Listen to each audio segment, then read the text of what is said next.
कंवर साहब, भारतीय आदाब सहाफ़त के सारे भूल के जिस तरह की हरकतें करने पे उतर आया है और जंगी जुनून में मुब्तला उनका मीडिया, कैसे देखते हैं कि फ़ौज उनकी दौड़ लगा रही है और उनका मीडिया उनको जंग में झोंकना चाहता है? और जो एक्सपीरियंस है आदाब भूलने वाला, आपका कैसा एक्सपीरियंस है? देखिए, ये बड़ा एक मुश्किल सी चीज बन गई है इंडिया के लिए कि बातें तो उन्होंने बड़ी कर ली हैं। तनकीद बर्दाश्त नहीं होती, सच सच सुनना बर्दाश्त नहीं करते, माइक बंद कर देते हैं भाई जी। तो इंडिया के अंदर ये है कि बातें तो उन्होंने बहुत कर ली हैं, लेकिन अब करें तो करें क्या? तो अब अगर यहाँ से बैकआउट करते हैं तो तब भी दुनिया पूछेगी। अब अगर डायरेक्ट हिट करने की कोशिश करते हैं तो पाकिस्तान की पॉलिसी है क्विड प्रो को प्लस, एक मारेंगे तो 3 मारेंगे, और एंड उन्होंने 2019 में देख लिया है। और इस वक्त देखना यह है कि इस वक्त क्या जंग उन्होंने लड़नी है, सिर्फ मीडिया पे लड़नी है, या कि do they have a plan? अभी तो वो दुनिया के सामने, मैं समझता हूँ नैरेटिव बिका नहीं आसम रजा साहब इस दफा उनका, क्योंकि डोनाल्ड ट्रंप ने भी नॉन सीरियस बयान दे दिया जिसको वो इंडियंस बड़े परेशान हैं। डोनाल्ड ट्रंप ने 1500 साल पुराना झगड़ा कह दिया उसको जी। और दूसरा ये है कि non serious international media lift नहीं करवा रहा, इंटरनेशनल मीडिया वो नैरेटिव बाय नहीं कर रहा। आप देखेंगे कि इंडियन मीडिया के ऊपर सारा टाइम लड़ाई ये चल रही है कि क्यों इंटरनेशनल मीडिया हमारी जो बात है वो नहीं सुन रहा, क्यों जो है इनको वैसे नहीं कहता, दहशत गर्दों को दहशतगर्द कहें, इनको मिलिटेंट क्यों कहते हैं, ये टेररिस्ट है। जब अमेरिका में दुनिया में कहीं पे कोई वाकया होता है हम उन्हें टेररिस्ट कहते हैं। तो इस तरह की चीजें हैं। सो मेरा ख्याल है कि एक मुश्किल में है इस वक्त, और ना राजनाथ सिंह साहब को समझ आ रही है, ना होम मिनिस्टर साहब को समझ आ रही है, खुद खामोश बैठे हैं। मीडिया को इस वक्त उन्होंने लॉन्च किया हुआ है, सारा मीडिया आपको पता है ऑलरेडी उनका वो एक फ्रंट लाइन उनका सोल्जर है इस वक्त। वो मीडिया तो जूते जो उनको पड़े हैं अहमद हसन से, मेरे से, हामिद अल मशरकी से, राजा फैसल से, उसके बाद तो एक पूरा नोट निकल के आया है उनके वज़ीर आज़म हाउस से कि वो मीडिया पाकिस्तान से सिर्फ अपोजिशन के लोगों को लेगा। अच्छा, ये तो मुझे आपने खबर बताई है, दिस इज इंटरेस्टिंग कि वो आप जो है, जारी बात है आप करते तो फिर बुरी है ना, मुझे इस चीज का अंदाजा है।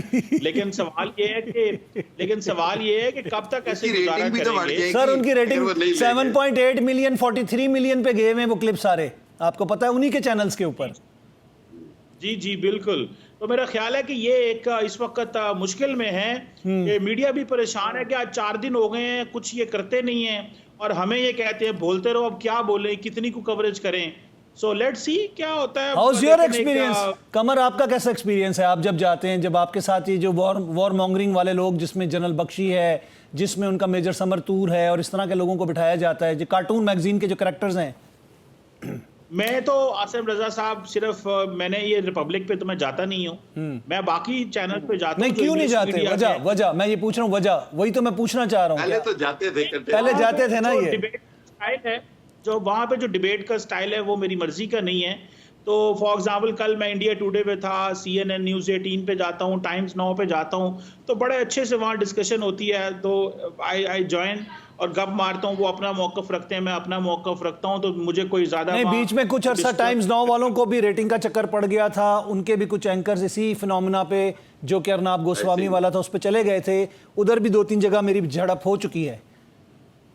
बिल्कुल। तो वो ये कि मैं उन चैनल्स पे जाता हूँ जहाँ पे थोड़ी सी कदरे।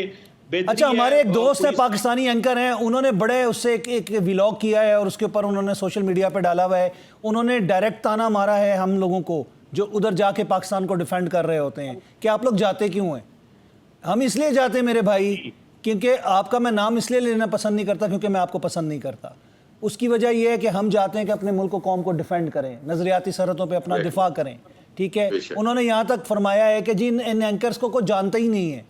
तो मेरे भाई, आपको वहाँ पे कोई नहीं जानता। अगर आपको नहीं बुलाया जा रहा, आपकी बड़ी ख्वाहिश, आप तिल मिला रहे हैं कि आपके साथ दुबई में उधर आके बैठ के बात की जाए, तो आप में इतना हौसला ही नहीं है कि इन हालात में उनका मुकाबला करो, तो आपकी क्या हैसियत है फिर?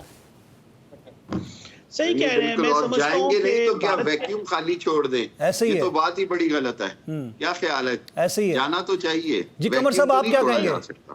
चाहिए, वैक्यूम नहीं छोड़ना चाहिए। उसकी वजह कि हमारी अपनी भी कुछ शॉर्टकमिंग्स है ना, जरा उसके ऊपर भी बात करें। मिसाल के तौर पे हमारे पास इंग्लिश चैनल कोई नहीं है, ठीक है, तो हमें एटलीस्ट ये हमारी शॉर्टकमिंग है, इसके ऊपर काम होना चाहिए। और दूसरा ये है कि